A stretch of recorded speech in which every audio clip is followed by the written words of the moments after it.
Well, hello. Welcome to How to Write and Tell a Great Story. This is not coming to you live. This is coming to you via recording. Sorry I didn't get a chance to meet you in person.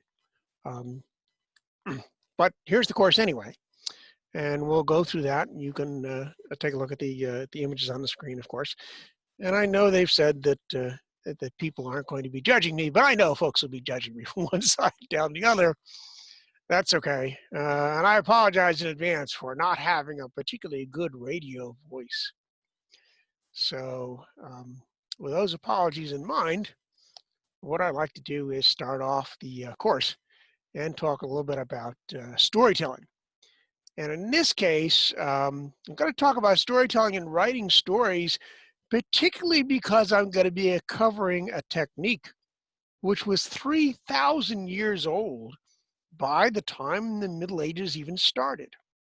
So it's a very, very old technique. It was used throughout the pre-medieval period, as well as during the medieval period, although it really doesn't get codified until about the 20th century, and we'll talk about that. But we're going to talk about what goes into a really good story, whether you're telling it in person or whether you are writing that story down. Uh, both audiences work out exactly the same way. And the techniques use exactly the same way for getting people into a story and connecting with human beings by telling them stories. And as human beings, we are in fact story creatures. We like to tell stories and we also like to hear them. And there is, as we've seen after thousands of years of practice, a well-known way to craft such a story.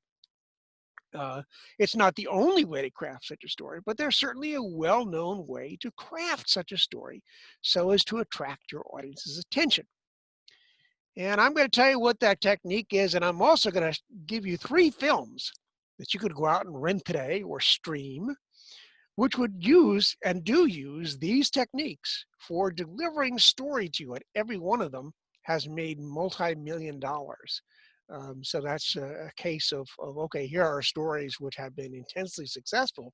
And one of the reasons why they're intensely successful is because they're using this storytelling technique. So let's dive into it and find out how this actually works. First of all, I want to tell you, as far as stories are concerned, that whether you're writing them or giving them, telling stories and giving it to people orally, there's a big difference. And that difference really is that when you tell someone a story, that story gains a lot of power. It gains a lot of power because you get to work directly with your audience, and your audience kind of feeds into that power. And by working directly with an audience, you get a lot of power out of that story. But of course, it only lasts once. So you lose permanence. What happens with a written story is, well, you gain permanence. It's there, it's on paper. People can read it long after you're gone. But what it does do is it loses power. It doesn't have that same interaction you can get when you're telling a story in person.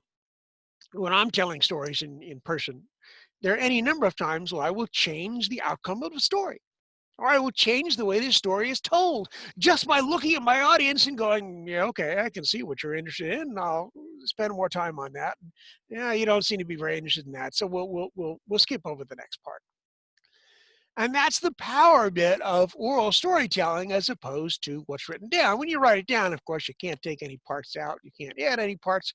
We'll talk about that, taking parts out and adding them in as part of the course.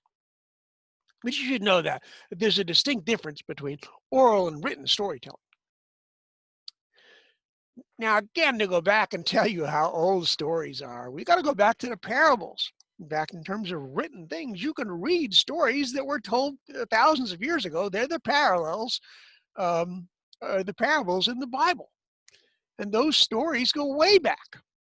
And the funny thing is they tended to be really big in the Middle East.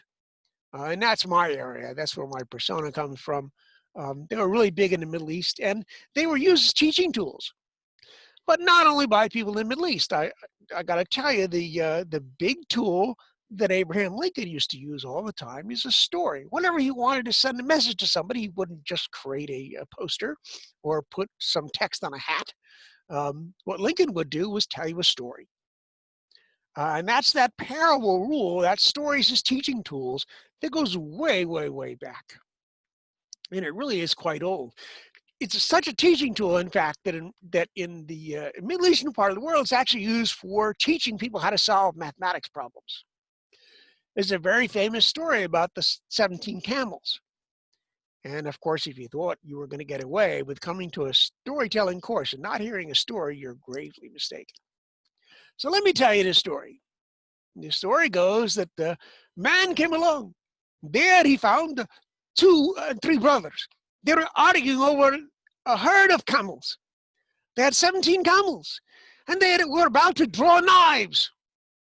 Such was the violence of the argument that they would kill their own brother.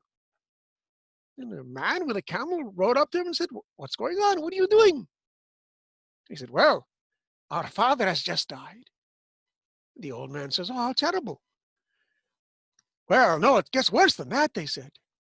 "He left us his camels, his 17 camels." The old man says, "Congratulations, you're wealthy." "No, no, no, no, no," they said. "It's terrible. There are 17 camels. And according to the will, the oldest son must get half, the middle son must get a third, the youngest son must get a ninth. And no matter how we work, no matter how we struggle, we can find no way to divide 17 camels in half, nor in thirds, nor in ninths." The old man said, "Oh, not a problem. This is simple. Here, I'll show you the solution." And he gives a camel to the three brothers. And suddenly, now there are 18. And since there are 18, 9 can be given to the eldest, for 9 is but half of 18. 6 is given to the middle, for 6 is but a third of 18. And 2 is given to the youngest, for that is but a ninth of 18. And there is now 1 camel left. And the old man takes back his camel and he goes away. And what that story is showing you, that's a mathematical story to tell you, to help you understand that one of the ways to solve a mathematical problem that seems insolvable is to add numbers to it so that the problem can be solved easily, as long as you remember to take that same number away at the end of the problem. Classic story, very, very useful in terms of here's a story you can use to do a teaching item, and you can literally teach mathematics, or at least certain techniques in mathematics, by doing those kinds of things. I'm going to give you another quiz too, and you didn't notice there was going to be a quiz during this story, did you? And I'm going to give you a quiz because I'm going to tell you the other important thing about storytelling. Storytelling is big in theft. People steal each other's stories all the time. It's been done for thousands of years. Although typically what you do when you steal a story is you tend to steal a story from a different culture. When you hear a different story from a different culture, you just go, "Oh, that's a really great story. I think what I'll do is I'll just change all the names and move it to my country. And it'll be my story and not theirs." So here's your quiz. Imagine a story told about a minor noble, and he's robbed of all his lands and his titles. He defeats a bunch of bandits who are out to get him, but then he joins them, and he decides to rob the rich and give to the poor. And their MO is they kind of hang out on roads, and they ambush rich travelers, and they steal all their money, and again, they redistribute it to the local villages, all of whom are poor. Now, the leader of this guy, this minor noble, is supposed to be this really hot archer. And the locals decide how they're going to get this guy. The way they're going to get this guy is to offer him a reward. They're going to give away a golden arrow to whoever is the best archer of the competition. And they figure this guy, who they don't know who he is going to come by. He's going to win the award because he's so hot as an archer. And they'll know who he is. They'll arrest him. End of problem. So your quick quiz is, who is this? I'll give you a couple of seconds to think about that. And remember that this quiz is all about story theft. Well, if you came up with Robin Hood, that's a pretty good answer. But it's not the answer I was going for. The original story is about a Turkish noble called Kurulu, and Kurulu is also known as son of a blind man. And he's a minor noble. He's robbed of his titles and defeats a bunch of bandits called the 777 Bandits. And they rob from the rich and give to the poor. And he, again, is considered to be a really, really hot archer. Now, if you did answer Robin Hood, that's a pretty good answer, because my theory is that Robin Hood story is actually stolen. And when Robin Hood was stolen by the English, they tell you in this story exactly how they got it. First of all, they steal all the elements that you see on the screen right now: the minor noble, the bandits, the hot archer bit. But they add a few things.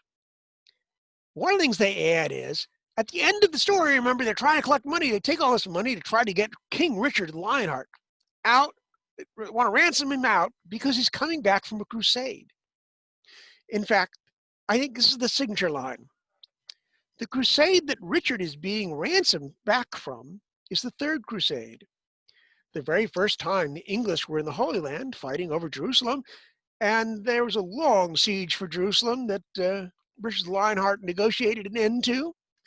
And while they were all sitting around waiting for the items to be negotiated, lots of English troops talked to lots of Turkish troops who were also in the Holy Land for the first time. Chances are those Turks sat around and spent a lot of time telling the English about Kurlu, the son of a blind man. And they told him this great story. The English went, "Oh, it's a great story." What they did was they added to it. They added to a signature line which said, how do we get this story? We got this story. We went on crusade and we ransomed it back from the Turks, just like in the story they ransomed back King Richard Lionheart. Of course, they also added a few things to it, which is not typical for Turkish stories. They added Maid Marian. All right. You know, you got to make an English story. You got to add your own elements. And the English thought that they needed a kind of a love story to go with it. And so Maid Marian gets introduced into the story at about the same time. And once you've added Maid Marian and you've put in your signature line to say, hey, we stole this from the Turks via the Third Crusade of King Richard Lionheart, now we have Robin Hood. Because one of the things that's true in storytelling is people steal stories all the time as a regular sort of tool, if you will. What you do is you change the names. Then you may add a few pieces of business to indicate that, you know, this is really my story now and not the people that I stole it from. But it's perfectly acceptable, certainly in the medieval period, to do precisely that. Now, to show you this, and to show you this stolen technique even longer, I'm going to show you how 3 films stole the exact same technique. It's a technique that really is over 4,000 years old, and they used it to make some very, very popular films. The 3 films I'm going to use as examples are Star Wars, particularly the episode called A New Hope in 1977, made almost $750,000. Lord of the Rings also used the same technique, and we're going to show you how it uses the exact same technique when it tells a story. Of course, it was a book way before it was a film, but you can watch it in the film. But also going to show you how Titanic, a $2 billion film, used the exact same technique and just changed some of the character names. For that matter, so does Lord of the Rings. We spent time just changing the character names, and we have our story. We can change it in different times. We can tell it in different locations, whether it's space or 1912, doesn't matter. You can use the exact same story technique. And I call this film story technique the novel length. When you're making a film, that's kind of novel length, the same length as a novel, by the way. But there are ways to make short stories, and we're going to go over briefly a short story technique used quite frequently and very successfully by television. All right, which uses the modified version of this technique. This is effectively the short story version of this codified way of telling stories, if you will. And this is the television technique, by the way, and really I think the apex of this is the early 60s television series, The Twilight Zone. The Twilight Zone steals this ancient short story format up one side and down the other.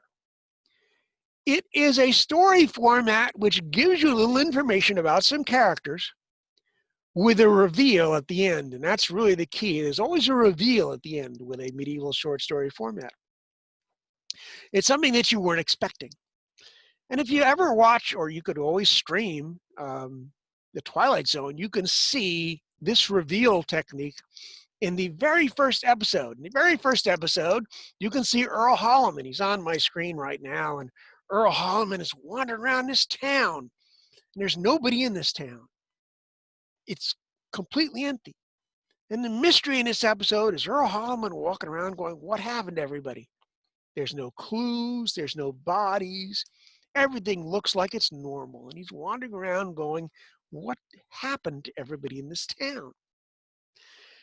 And at the very end of the episode, you'll see Earl Holliman's face.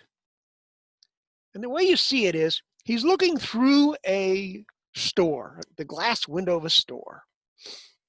And you can tell from the look on Earl Holliman's face that he sees something inside that store. And whatever he sees is answering his question for him. He now knows the answer to this mystery. And the camera pans closer and closer to Earl Holliman, and you see his face, and all you see is his face. There's no dialogue. You just see Earl Holliman's face, the obvious clue that he now knows. And then the camera pans back again, and the glass that he's looking through is no longer a glass for a store. It's a glass for an isolation booth. Earl Holliman, as it turns out, is inside an isolation booth, and they're testing to see if he can survive traveling alone in the depths of space without going nuts. And the reveal, of course, is you now know, as Earl does, that he's failed his test. Earl is certifiably crazy. He's seeing things, and he's not going to be able to be an astronaut and survive out in space by himself. But that's a classic medieval reveal where I will tell you a story only to have a surprise reveal occur at the end to show you that, oh, what you were thinking was going on wasn't going on at all. It was something else. Very famous medieval storytelling technique for a fairly short story called The Reveal. And there's, of course, the final picture of poor Earl in his isolation booth, having recognized that he didn't pass the test. Didn't work. Now, if you want to hear vocal technique, there are lots of places in YouTube where you can listen to this man, Gene Parker Shepard. And for the 20th century, I'm going to tell you that Gene Parker Shepard is probably the epitome of the medieval storytelling master. And that he will tell you all sorts of stories with great reveals in them, just the way they were told, or at least using the same style that was used during the medieval period. I used to listen to Gene when I was a kid. Gene was always amazing. He was one of those storytellers you could listen to and you would think that he was talking directly to you, even though he was on the radio. And Gene would spend a lot of time talking to you. Funny thing about Gene Shepard, he was hired as a disc jockey by WOR and radio to play music. I think Gene played 3 records in the 40 years he was on radio. Because what Gene really did was he would use up all his time doing what the DJs did in between the songs, would just talk to you. Although what Gene did was talk to you and tell you a story. But if you ever get the chance, you want to hear a really good storytelling technique, a verbal storytelling technique, this is a guy you should study. And one of the techniques he uses, by the way, is a technique I like to call the ABA technique. In the ABA technique, and this is a way to help you memorize stories, by the way. How do I tell a story in front of an audience? What if I don't remember everything? Well, there's a very, very simplistic rule about remembering stories when you're telling them. And that's this ABA technique. And the way it works is, well, you really have to only remember 2 things. You have to remember how the story starts. You always want to start the story the same way. And particularly if you're doing reveal stories, you have to know how the story ends. You're going to have to know what the reveal is. All the other details in the beginning are open for debate. You can have as many things in the middle as you want, or as few. And what I do is I tend to judge my audience. If the audience is having a really great time, I will expand B. B will become this expanding case. It'll get longer and longer. Or if the audience doesn't look like they're interested, we just make B shorter and shorter. You cut things out so that you can get to the end. A friend of mine and I do this story between the two of us where we practice this ABA technique all the time.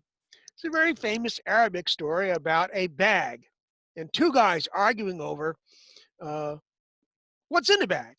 And that's the A part. Two guys find a bag, each one claims it's theirs. You have to remember that part. You start off with that.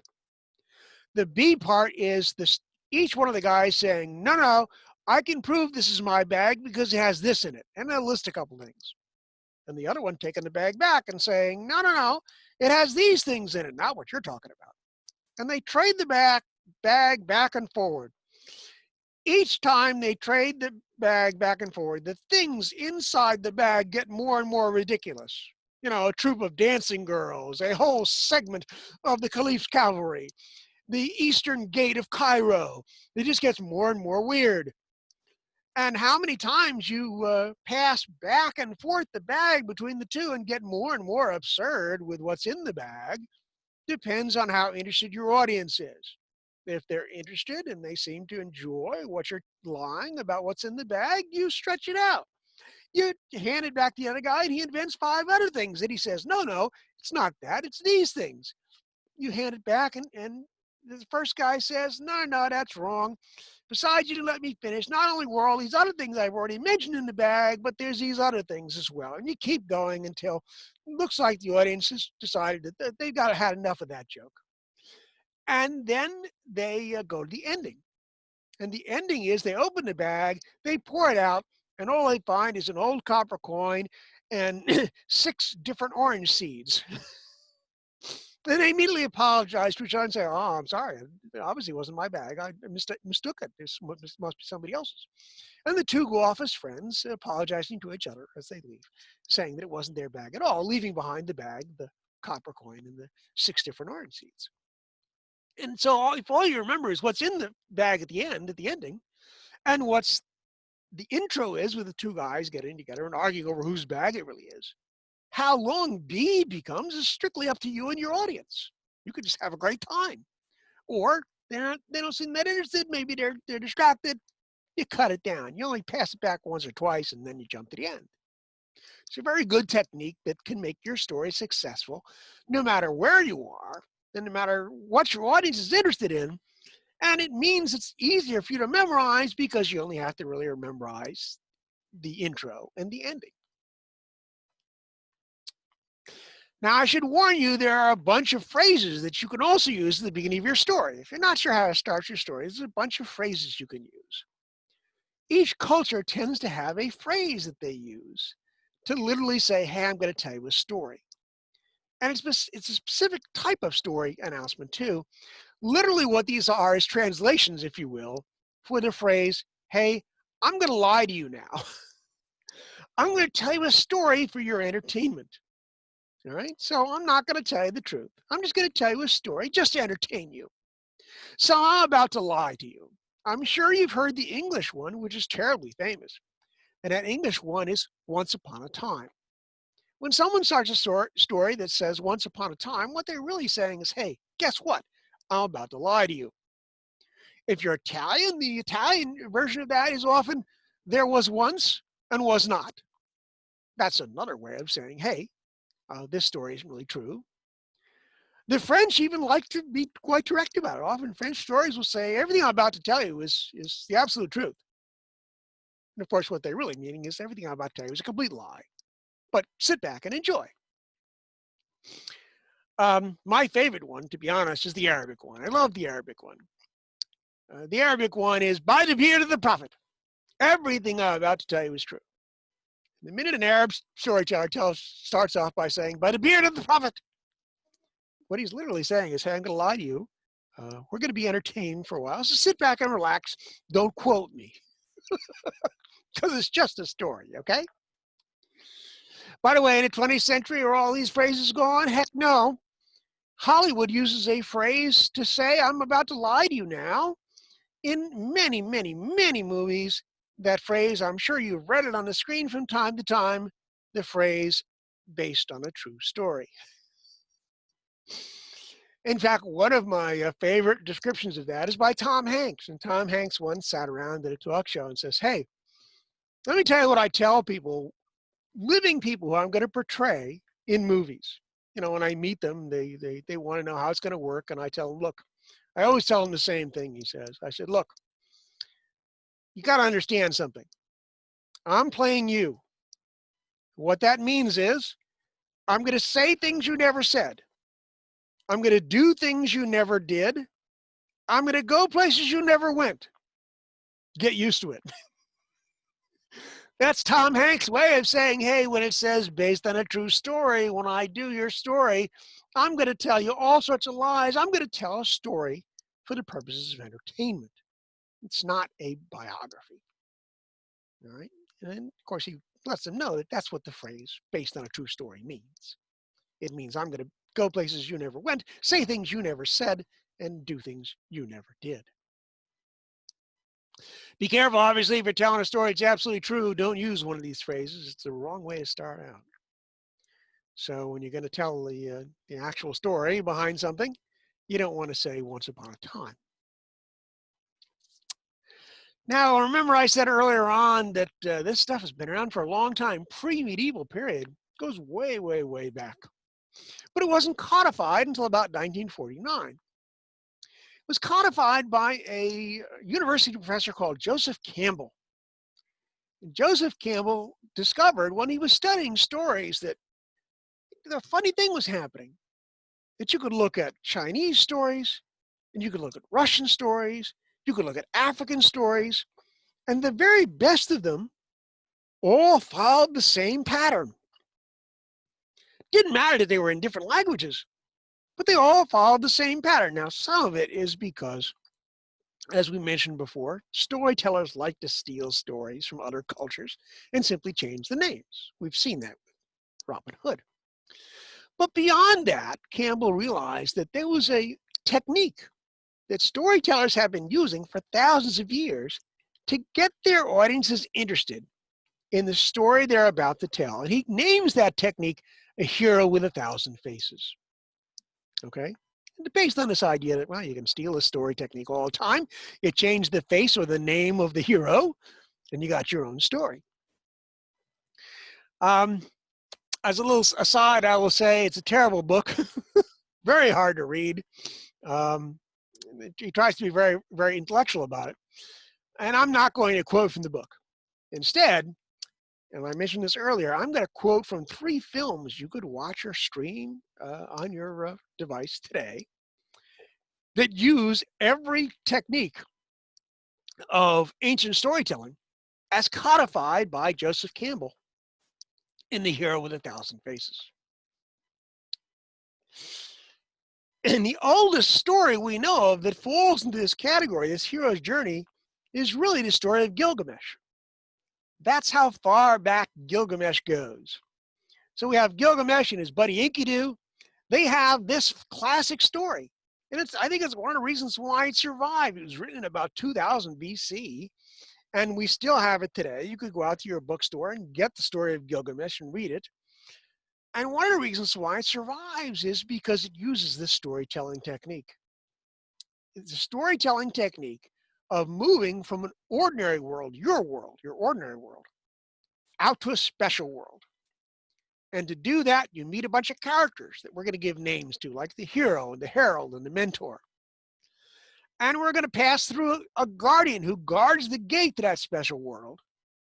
And we're going to meet with allies and tricksters and shapeshifters and obstacles to defeat what Campbell likes to call the shadow. Now, don't let the shadow fool you. The shadow might be a person, or it might be just something internal to you. It might be a problem that you have that you're trying to overcome, like drinking or smoking. In that case, it's the drinking or the smoking that's the shadow.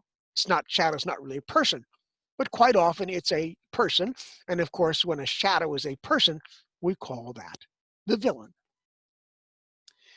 So this is the overall way in which these stories are told, but we're going to take them apart, again, using much more modern films, because, well, Gilgamesh is kind of hard to read. You're welcome to read it, of course. But let's start off with some common films you can watch, and you can see this exact storytelling technique with all the pieces in direct action. The very first one I'm going to start off with, you can see that it has all these pieces. And we're going to talk about them more in detail here. One of the pieces of this hero's journey, of course, is the hero. Everybody likes to think of themselves as the hero of their own story. And so every story, or every really good story, has to have a hero in it. And actually, one of the things that you'll just find about heroes is the way you can spot a hero is he's the character that changes the most, he or she. Whoever is the one that changes the most is, in fact, the hero, because it's the hero who changes. That's part of the storytelling technique. One of the things we struggle as human beings with is change. And so a hero certainly is someone who can overcome change, something the rest of us find a little bit trickier to do. As a usual rule of thumb, your hero hates his current role. Okay? Why? Well, trust me, it's a way to connect with your audience. Chances are you've had a job or a task or something you had to do which you absolutely hated it, but you had to do it anyway. So the minute I can tell you about a hero who had a job who he hated, you can immediately say, yeah, okay, been there, done that. I know what that's like. But somewhere along our hero role, they get a special object, which allows them to make a journey. They're usually very reluctant about their journey. They don't want to do it. All right? Why? Well, we tend to not want to do things. As human beings, we tend to be reluctant about doing stuff. One of the classic examples of a hero, and I've got his picture up on the screen, is from The Bridge over the River Kwai. And the main character here, he's a prisoner of war. Obviously, does not like his current role. When he starts out in the film, he's a prisoner of war. He hates it so much he escapes.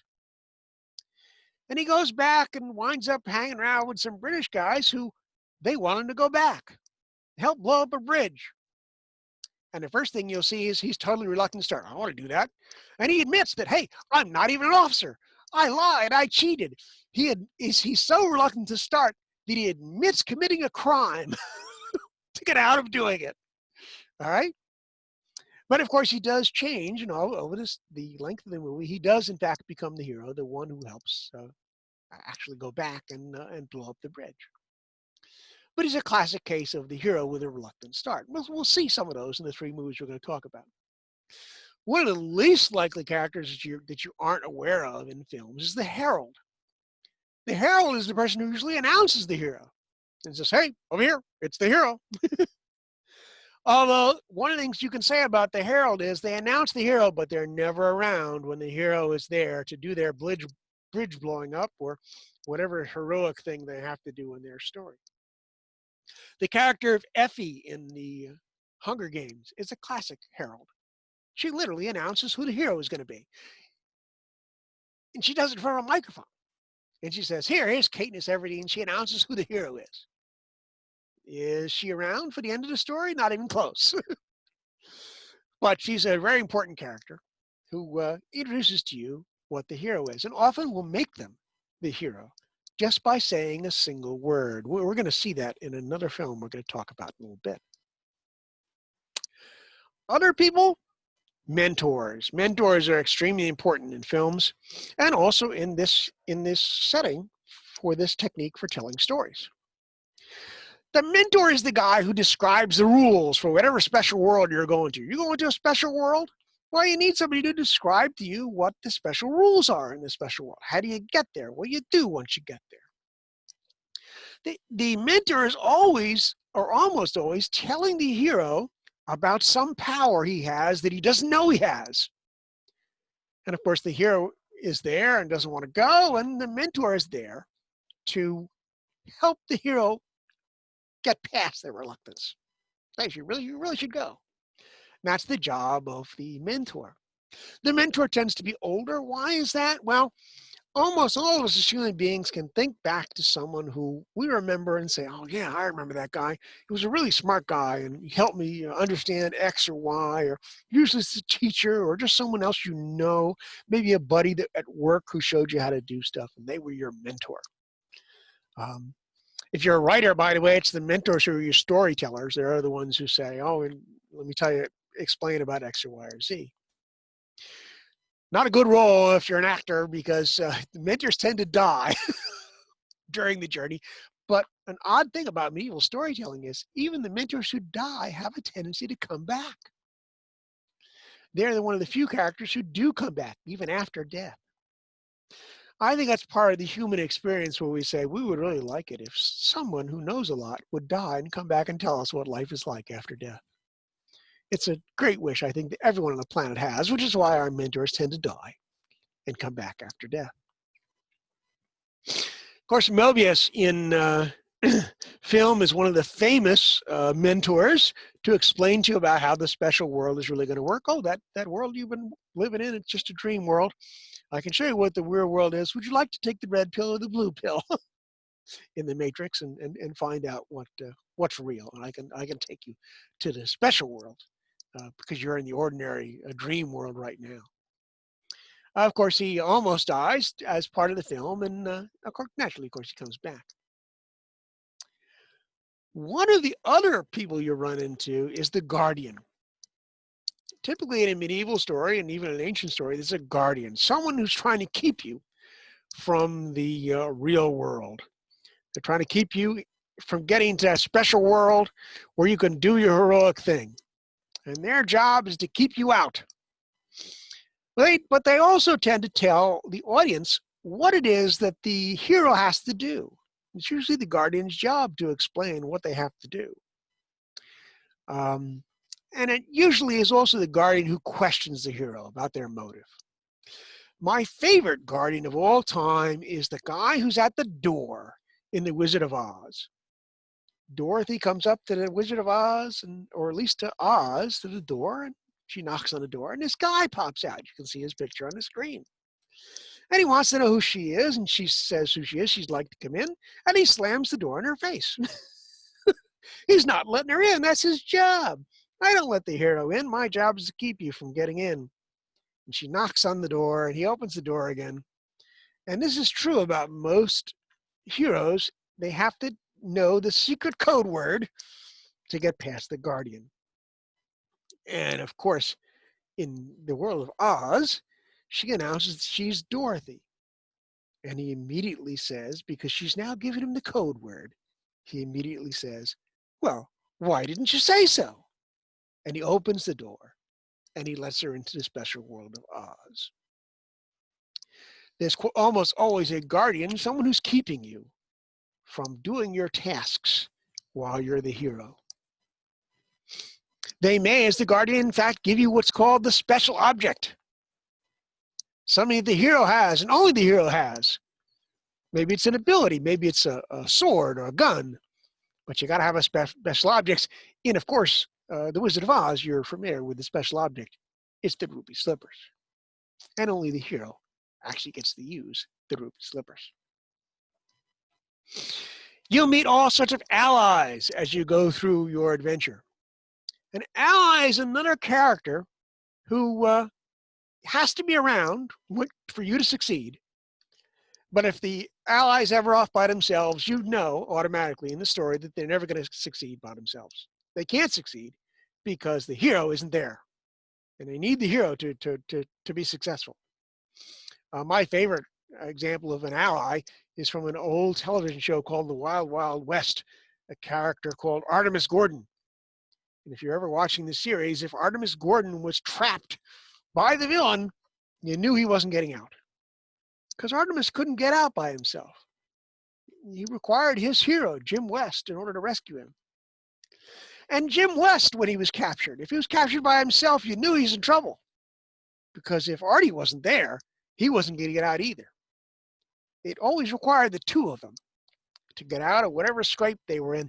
That's the epitome of the ally. The ally is required for the hero to be able to achieve their ends. Especially if you're planning on drilling a hole through your head, you want Egon to stop you. The other famous character is called the Trickster. The Trickster is a character who's also, just like the Herald, not around for the final challenge. But the Trickster is the one that usually has all the funny lines. That's how you can usually identify the Trickster in any medieval story. Who's ever got the funny lines, they're the Trickster. All right, Romeo doesn't have any funny lines, trust me. But there are a lot of other people who do, and they're the Tricksters. The Trickster's job is often to provide you with very, very important information. Things you need to know, or things the hero needs to know in order to achieve their goal. Now, the other thing is true about allies, by the way, is, and this is much more so true in Oriental stories than it is in Western stories. The ally is often the opposite of the hero. If the hero is a big guy, strong guy, the ally is a smart guy. All right? Think of it. Artemis Gordon is the smart guy. Jim's the big brawny guy with the gun. All right? In Oriental stories, this opposite is often a one-time enemy. And you'll meet this enemy, and for some reason, you'll realize you're both after the same thing, and you'll join together. But often in Oriental stories, it's one of the few differences in great stories. Is often in Oriental stories, the first enemy you meet is your opposite, and you find out you're both after the same thing, and you become allies. So it's often for at one time, they're your enemy, if you will. Now, the other types of people you'll run into is the shapeshifter. The shapeshifter is a character that you never know whose side they're on. They could be on your side, could be good guys, could be bad guys. You never know. All right? They often delay the hero. It's often someone you meet in a special world. My favorite is the character of Odo. Odo is the shapeshifter of the Deep Space Nine world in Star Trek. The writers went so far as to take the word shapeshifter from Joseph Campbell and literally turn Odo into a shape-shifting alien, someone who can change their shape. It was shapeshifters meant to refer to their behaviors, but in Star Trek, they make it physical, that he can actually change his form as well as changing his behavior. And he's one of those guys you always question. He works for the Cardassians, he works for the Federation, he could work for anybody. He changes sides very, very easily because, in fact, he is a shapeshifter. You never really know for sure what side he's on. Of course, we also have to have the shadow. Remember, the shadow could be an object. It could be an internal part of ourselves where we're cautious, overly cautious, or something else we have to defeat. Then it's a true shadow of ourselves that we're defeating. Okay? They talk about that in Star Wars, by the way. When you see in the one of the Star Wars films, Darth Vader's helmet cracking open, and in it you see Luke Skywalker's face. That's the story of the shadow. You're fighting against yourself, not against an evil opponent, but something within you. That's the ultimate shadow, if you will. But often shadows, quite honestly, are villains. They're the final villain, the one who's you really have to get through to defeat your whatever it is you're trying to defeat. One of my favorites is Baron Harkonnen from the Dune series, because quite literally, villains are often ugly, and obviously Herbert goes way overboard to make the Baron as ugly as possible. To inform you, by the way, in case you can't figure it out, that, oh, by the way, the final villain in this story is going to be Baron Harkonnen. He's the bad guy, in case you couldn't figure it out. The ugliness is supposed to give you the clue. And you have to defeat your shadow, of course, whether it's a physical shadow or a non-physical shadow, in order for you to go home. And going home is a key part of the story. We'll talk about that. Let's start off, though, by talking about how all these characters show up in Star Wars. First, we got to talk about our hero. Who's the hero? Well, the hero is Luke. How do we know? In the New Hope, he's the one that changes. He changes from the farm boy into the Jedi to be. All right? He's the guy who changes, the hero. How do we know he's a hero? Well, where do we meet him? He's a farm boy. He's on a farm. Does he like his job? Heck no. He hates his job. Wants to get out. Can I go to the academy this year? All right? What we learn is almost immediately is Luke wants out. He's the reluctant hero. Don't want to do it. And of course, he meets his mentor, Obi-Wan. Obi-Wan is the mentor, the old man. The old man tells him about the Jedi. Remember, the mentor is always telling you things. So we have the mentor telling him about the Jedi and about his father. The mentor is the storyteller. He says, I knew your father. Your father was a great pilot. Da, da, da. But of course, he's also reluctant. The hero doesn't want to go. What happens with Luke? I don't want to go. I can't do that. I got to get back to the farm. I have responsibilities. And so Obi-Wan takes him back to the farm, where he finds the Empire has destroyed his foster family. And he has nothing left. He has no other choice. And it's that Obi-Wan now convinces him that he has to go. And so they go off and they do things. And by the way, they also meet at this time the Herald. The Herald, the one who's announced that you are the hero. The Herald in the Star Wars story is R2-D2. You want to know what the scene is where he calls out the hero? They're sitting around, Obi-Wan and Luke are sitting around talking about the past. And Luke is fiddling with the droid, and out comes the message. That's the call. The message comes out from Leia to say, help me, Obi-Wan Kenobi. That's literally the call to adventure, folks. Help me, Obi-Wan Kenobi. All right? That's the message delivered by the Herald. Not delivered to Obi-Wan, actually, but delivered to Luke. Help me. So that's the call, and we've seen the call, and it's Leia who's the guardian. We have to actually go and rescue Leia, and we're going to need a special object to do that. And lo and behold, our mentor, as typical, gives our hero his special object, Dad's lightsaber. We get this lightsaber, this mystical item. Okay, it's not a ray gun, it's a fancy device. It's a very special item. And we hear about its backstory a little bit, and there's even some training that goes on while they're traveling to Alderaan. Who are they going to go to?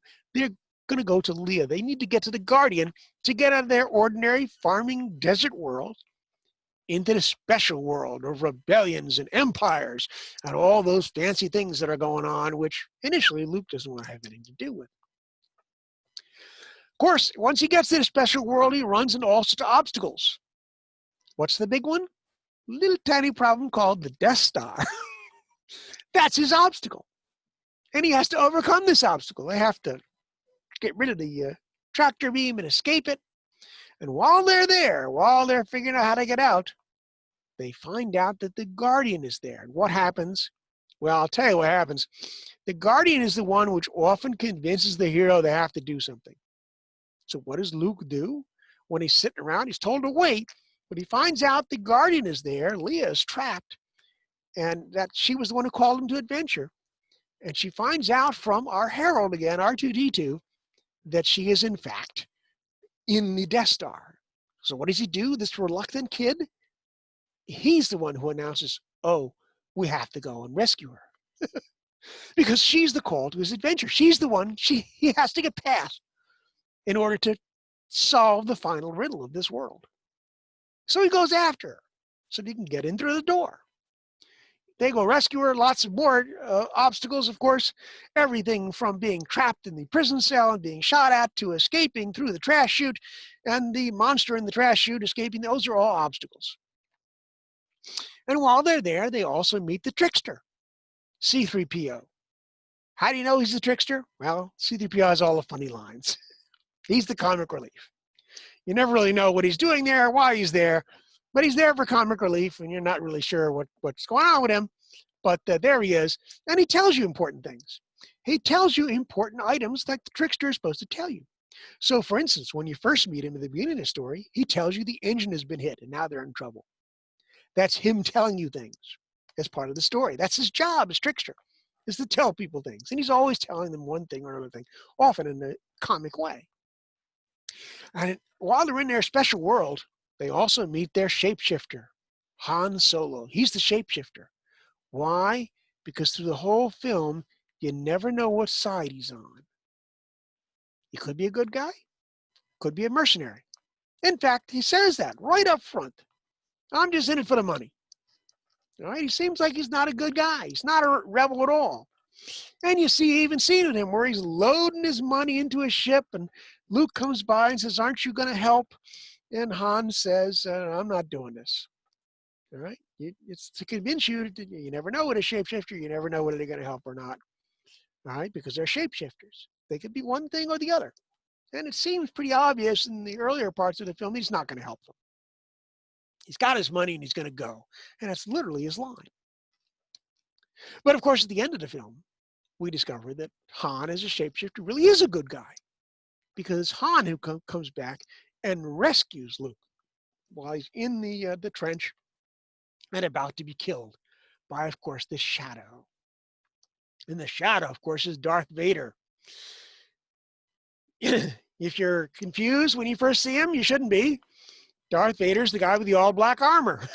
Remember, in most good medieval stories, there is a dead giveaway as to who the bad guy is. And certainly in Star Wars, they try this out in spades by trying to show you that, oops, Darth Vader, all black armor, not a nice guy. And the first time you meet him, he leans across with his powers and chokes someone across the room. In case you weren't, the black armor didn't convince you, hey, dude, bad guy. And of course, in order to defeat the Death Star, the big obstacle, they have to get past Darth Vader, the Shadow. And the Shadow is defeated by Luke using the Force and Han, the shapeshifter, rescuing him at the last minute, allowing them to blow up the final obstacle, the Death Star, as Vader goes flying off into space, which, by the way, is a standard medieval practice. Big villains often never get killed so they can return in some other story. They are temporarily defeated. And that goes back to our human recognition to say, well, we might have overcome our desire not to smoke today, but tomorrow, who knows? We could be right back where we are today. Our villain, our Shadow, could come back the very next day and we'll have to struggle with him again. It's part of the human experience. And so therefore, it's part of the hero's journey in stories. But even after, and you notice this in the film, even after the Shadow is defeated, or at least temporarily defeated, and the Death Star is blown up, the obstacle is gone, we still have to go back to the ordinary world. In storytelling, this is incredibly important. After all, how else would you have heard what had happened in the special world to Luke if he doesn't come back to your world and tell you about it? The hero has to come back to from the special world back to the ordinary world. And sure enough, there's almost always a party at the end of that. How does Star Wars end? It doesn't end with the Death Star blowing up. It ends with the heroes coming back to a party, literally, or a parade, a military party, if you will. There's a big parade. Everybody's there. The Guardian is there and awards our hero a medal, which in the military aspect, that's the party where you get a medal, okay? Where everyone is telling the story of how Luke saved the world from the Empire. And he's back in the ordinary world, wearing his medal, smiling at the audience when the film finally cuts out. Because that's the last part of any story, the denouement, if you will, where you have to come back, tell your story to the people in the ordinary world, and listen while I throw you a party. Not sure if everybody uses this one. They do. Let me give you another example from a fantasy world instead of a science fiction world. Let's talk about Lord of the Rings. In Lord of the Rings, we have all the same characters, sometimes more of them. We have our hero, Frodo. What's Frodo doing? Frodo's just kind of hanging around. He's kind of bored, like to go on an adventure. Does he really want to go? No, he's kind of reluctant. Doesn't want to do it at all.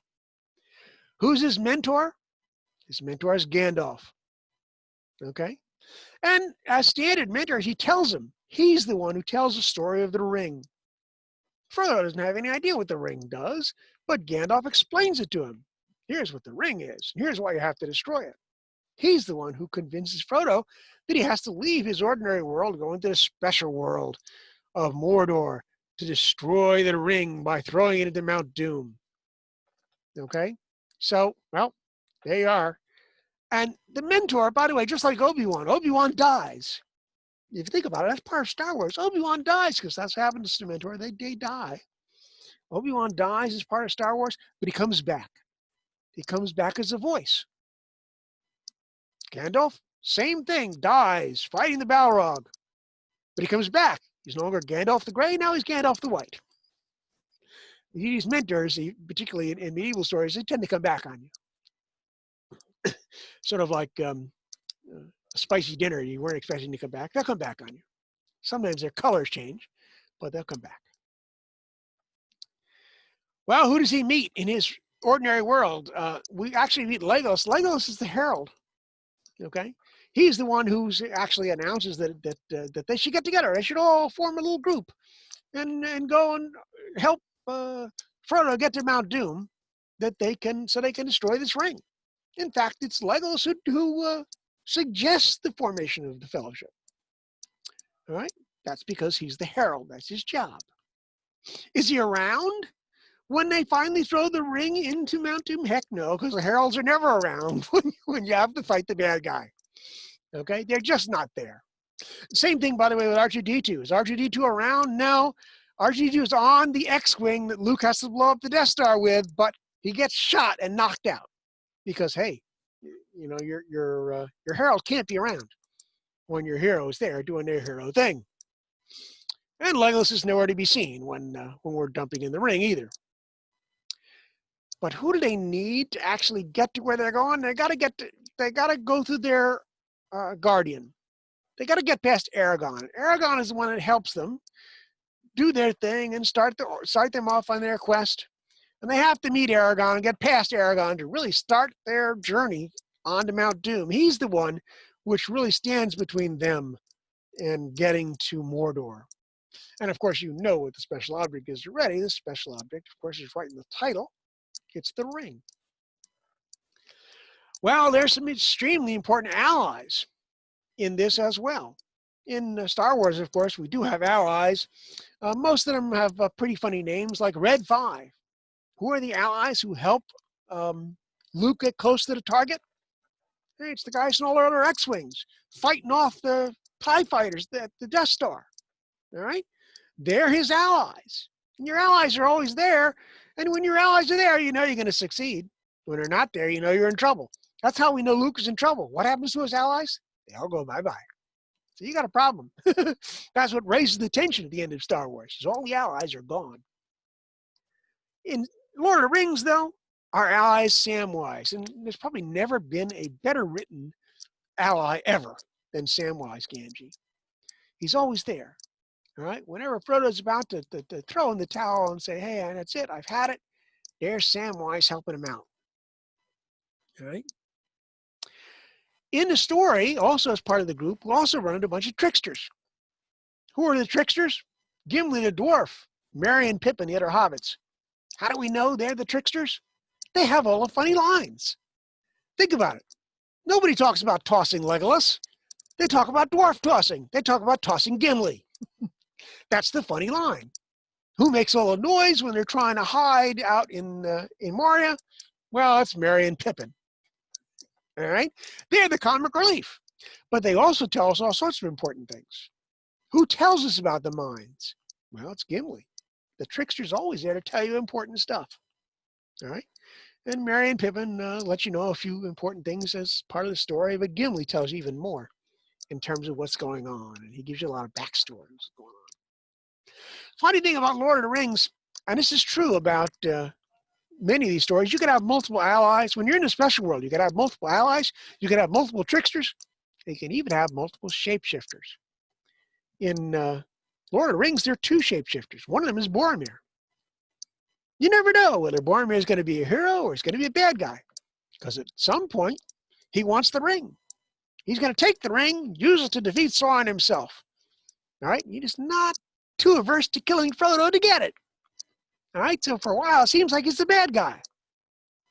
But on the other hand, who rescues him and dies doing it, all right, to protect him? It's Boromir. We find out at the end that Boromir is a shapeshifter, really is a good guy after all. And he goes down just like our mentor does, trying to prove that he was a good shapeshifter, not a bad shapeshifter. Well, how do we know he's not a mentor, though? Doesn't come back. Gollum, by the way, is the other shapeshifter. We first see Gollum as a bad guy. Gollum is obviously a bad guy. But on the other hand, who helps out Frodo as he's wandering through Moria to try to get to Mount Doom? Gollum helps him out. So he's the opposite of Boromir, where Boromir we first thought was good and seems to turn bad only to shift back to good again. Gollum is the opposite. He starts out bad, and he shifts to good. He helps out our hero, which is kind of funny. That's a good guy thing. And then at the end, when he tries to steal the ring back, of course, at Mount Doom, well, he goes back to being bad. Why? Because both he and Boromir are shapeshifters. You never really know what side they're going to be on. The Shadow, of course, and I love this about the Lord of the Rings, the Shadow doesn't even appear as a human being. The Shadow is a giant eye, the ultimate in shadow, if you will, for Campbell-esque storytelling. He's not really there. Sauron is just this eye. He's disembodied, all right? To show us that often our struggles are not with villains, but often just with internal things, or at least things that we can't see. That's the struggle of the Shadow. And of course, even after the Shadow is defeated, story's not over. Why? Because according to the ancient storytelling technique, they have to come back to the Shire. They have to come back and have a party. It's the return, okay? Why? So we can tell the people in the ordinary world what fantastic things we did in this special world. All right? It's the denouement. We got to go back and we got to have the party. We have to return. It's a key. If you're still not convinced, let's talk about one more. Titanic. Titanic uses all the same characters, just changes their name. It's the medieval storytelling technique from day one. Let's steal people's names. In this case, we also change sexes too. The hero in our story, just to throw people for a loop, is Rose. Jack's not the hero. How do we know? Jack doesn't change. Jack at the end of the film is pretty much the same as he was at the beginning of the film. He's this sort of roving, poor, guy who helps people out. He doesn't really change, doesn't get any better. It's Rose who changes. Rose who goes from the wallflower who doesn't affect anything, who's being told what to do, to at the end of the film being the one who decides her own fate. It's Rose who does all the changing. She's the hero. And again, this is a good example because it proves that heroes don't always have to be male. Who's our mentor? Well, we discussed our mentor. Jack's the mentor. Jack, even though he's not older, he's wiser than she is, and he's the one who's always explaining all the parts to her, all right? How she can survive, how she doesn't have to live a world where she feels she's trapped, all right? And in fact, it's Jack, just like all mentors, who literally rescue the hero at some part during the story, all right? Jack's there to keep her from throwing herself over the back of the ship, just like Obi-Wan is there to fight off Darth Vader so they can escape the Death Star. All right, so he's definitely our mentor. And this is one of the things that by the way, that James Cameron likes to do. He likes to switch a lot of the major factors of the common story by sex or age to prove to you that the stories are still there. You just change the name and occasionally the sex and a few characteristics of the people that are involved. By the way, there is a herald in Titanic. He's one of my favorite heralds. He is he literally has one line as the herald, and it's First Officer Lowe. First Officer Lowe is the guy who's organizing the people at the very end of the film into the lifeboats. And at the end of the film, Rose still hasn't changed. She's clinging to this piece of wood. She's about to die. She might as well be dead because she hasn't decided to take charge of her life. And our herald at the end of the film. Usually heralds show up at the beginning, but remember Cameron likes to switch everything around, so he moves our herald to the end of the film. And Officer Lowe stands there and he goes, "Is anybody out there? Is anybody alive?" And that single line, "Is anybody out there? Is anybody alive?" is the call to adventure. It is at that moment that Rose gives up clinging to the raft, goes into the water, starts blowing the whistle like mad to say, "Yes, I am alive and I've changed and I'm the hero. Come get me." Who's the guardian? Well, there are two. You can always have more than one. Both Ruth, her mother, and Brock are her guardians. She has to get past them at one point or another in order to get into the special world, the world of escape from the sinking Titanic. That's the special world that's on board the Titanic. What's the special object? Well, you know what the special object is, of course. It's in the drawing. It's what she throws into the ocean at the end. It's the necklace. The necklace is a special object. It appears throughout the film as a special object which connects both Jack and Rose, as well as to her escape. Right? Who's her ally? Well, the designer, Mr. Andrews, is her ally. He's the one who tells her, "Oh, by the way, yeah, there are not enough lifeboats." And later on, as an ally, he meets her when they're really wondering if they need to get off the boat or not. And it's her ally, Mr. Andrews, who says, "You got to get off. You got to get off now." Jack doesn't tell her that. It's Andrews who tells her that. "You got to get off. You got to get off." In fact, he's so much of an ally, he gives her his life preserver. There's an ally for you. Who's the trickster? Well, Molly Brown is the trickster. How do you know? She has all the funny lines. She's out there in the boat as the ship's sinking, and she gets the famous funny line of, "Well, there's something you don't see every day." She's joking around with Jack. She gives Jack information. When Jack is about to go and eat dinner with him, she's the one which gives out the information as the trickster. "It's going to be rough in there, dude. All right, they're going to try to tear you apart." She describes it as going into the lion's den. She's the one that tells him how dangerous it's going to be going forward. Who's the shapeshifter? Well, Lovejoy is our shapeshifter. He's the detective guy. Pretty much seems bad throughout, but from time to time, you're not sure if he's going to help anybody out or not. And but again, this is Cameron trying to play the game of, well, pretty much convince you the whole time the shapeshifter is bad, but he really is a shapeshifter. You never know when he's going to show up or what he's going to do. Initially, in fact, he helps out Jack. He doesn't tell Cal, okay, who's the shadow, that about the shoes. He just goes up to Jack and says, "By the way, I know about the shoes. You didn't jump. All right. You had enough time to take off your shoes. You just lied to this guy." But you think he's a good guy because he says, "I'm not telling him."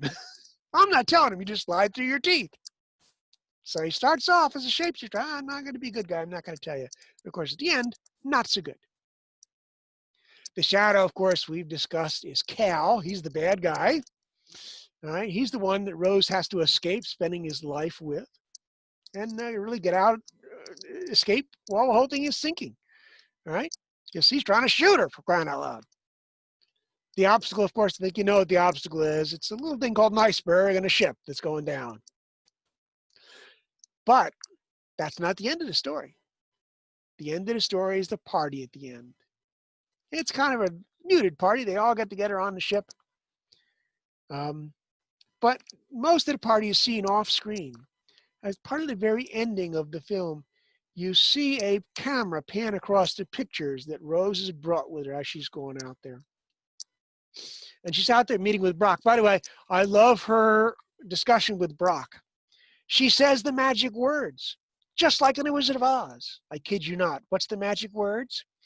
She's talking to Brock on the phone, and he goes, "Hey, I can't talk to you. I'm too busy. I'm doing all this work." And she says the magic words to get him to convince him to pay to have her flown out on a helicopter to where they are. What are the magic words? It's about the special object. She says to Brock over the phone, "Have you found the heart of the ocean?" That's the code word, the magic words. And all of a sudden, "Oh, you're my best friend. Come on out here. I'll fly you out by helicopter out to my very expensive ship and you can tell me the story." She says the magic word to get past the guardian. And in the end, we're on Brock's ship again, having made it there. And we got to get back to our ordinary world, the world of Brock's ship. But we see this pan across of all the pictures that Rose had, all the things she promised she would do for Jack. Learning to ride a horse, learning to fly a plane. That's the party.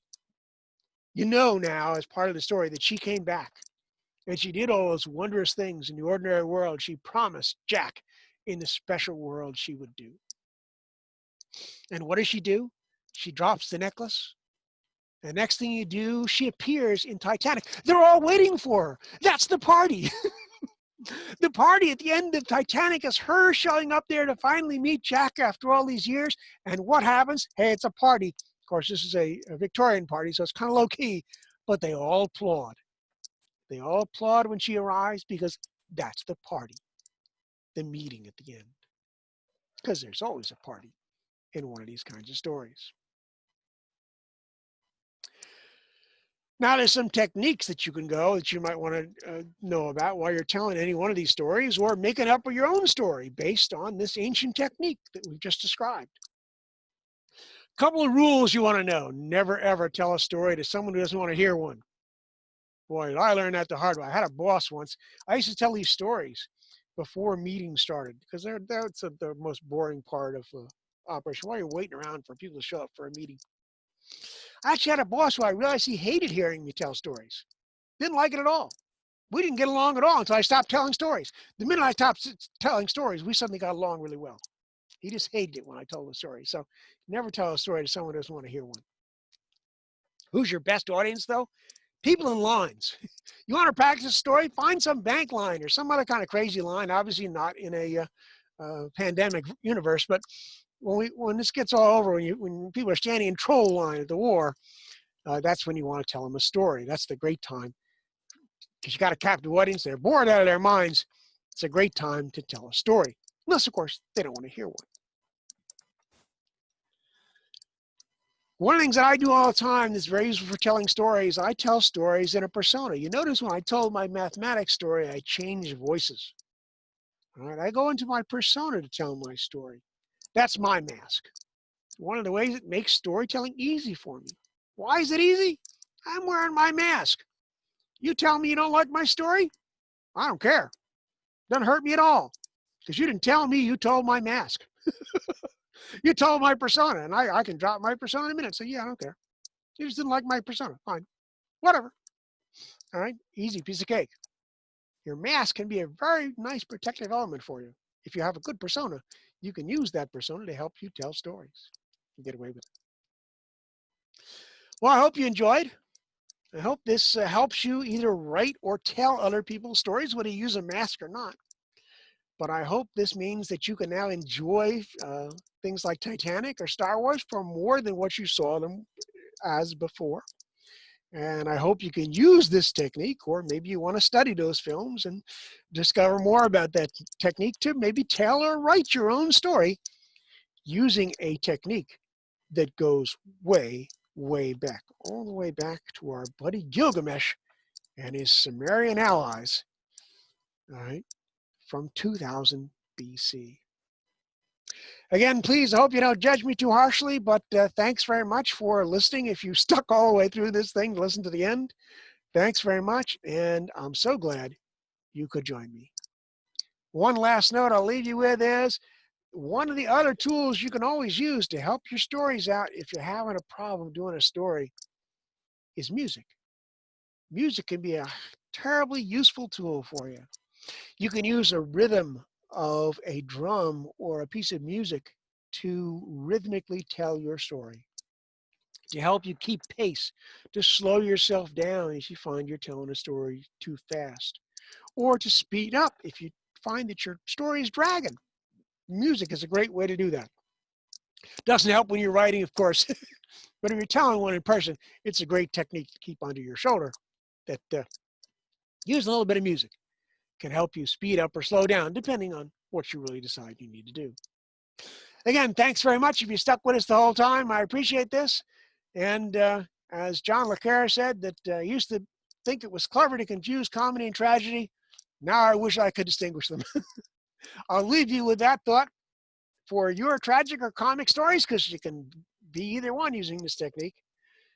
Enjoy making stories, enjoy writing them, enjoy telling them, and hopefully we will see each other in the future when things that are keeping us from forming lines can go away. Enjoy, have a good time, and again, thanks for staying this long.